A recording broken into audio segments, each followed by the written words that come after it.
साई भक्त रावसाहेब हर्षद पी मेहता यांचा अद्भुत अनुभव त्यांच्या शब्दात आपणास सांगत आहे. श्री मेहता म्हणाले, माझा मुलगा अतुल हा 1949 साली एका खडतर प्रकारच्या विषमज्वराने आजारी पडला. अतुल तेव्हा 7 वर्षांचा होता. वैद्यकीय सल्ल्यानुसार त्याला एका हॉस्पिटलमध्ये नेण्यात आले. त्याची परिस्थिती कठीण होती. जीवन मृत्यूच्या उंबरठ्यावर तो राहिलेला होता. डॉक्टर ठकोरबाई पटेल आणि त्यांची पत्नी सौ इंदुमती पटेल ही दोघेही निष्णात डॉक्टर असून त्यांचे उपचार चालू होते. मी व माझी पत्नी मालती अशी आम्ही दोघे सतत हॉस्पिटलमध्ये राहिलो होतो. अतुलची अवस्था किती कठीण आहे याची डॉक्टरांनी कल्पना दिली होती. अतुलच्या शौचात जर कधी रक्त किंवा नुसती लाल छटा दिसली तर ताबडतोब आपल्याला वर्दी देण्यास डॉक्टरांनी सांगितले होते.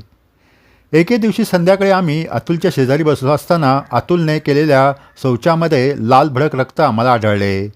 त्याला ताप खूपच चढला होता आणि वातही झाला होता. त्याचे पोट भलतेच फुगले होते. डॉक्टरांना लगेच बोलावून आणण्यास नर्सने सांगितले. सौ मालती धडधडत्या अंतःकरणाने पळतच समोरच्या वॉर्डात फोन होता तेथे गेली आणि तिने डॉक्टरांना फोन केला. 15 मिनिटात डॉक्टर आले. पण या 15 मिनिटाच्या अवधीत एक चमत्कार घडला होता.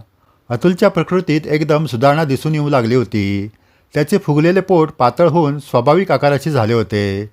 त्याचा वात गेला होता आणि तो ताजातवाना व उल्हासित दिसू लागला होता. डॉक्टरांनी त्याची प्रकृती पाहिली आणि हसून त्यांनी आम्हाला पुरे घाबरट ठरविले. पण नर्सने जेव्हा ते मळातील रक्त दाखविले तेव्हा मात्र डॉक्टरांनी आश्चर्याने तोंडात बोटेच घातली. मृत्यूच्या जबड्यात गेलेले मूल परत कसे आले याचा त्यांना उलगडा होईना. माझ्या पत्नीने नंतर एक विलक्षण गोष्ट सांगितली. ती फोन करण्यासाठी जीवाच्या आकांताने फोनकडे धावत गेली तेव्हा तिला साईबाबांचे स्पष्ट दर्शन झाले होते. बाबा आपल्याबरोबर जवळून चालत आहे असे तिला दिसले होते. तिने फोन केला तेव्हाही ते जवळच उभे असल्याचे तिला दिसले. नंतर ते अंतर्धान पावले. त्यांच्या अंगात मात्र पांढरी कपडी नसून केशरी रंगाची कफनी होती. पत्नीला दिसलेले दृश्य खरेखुरेच होते याविषयी मला शंका नाही. बाबांनीच येऊन आमच्या बाळाचे रक्षण केले आणि असाध्य रोगातून त्याला वाचविले.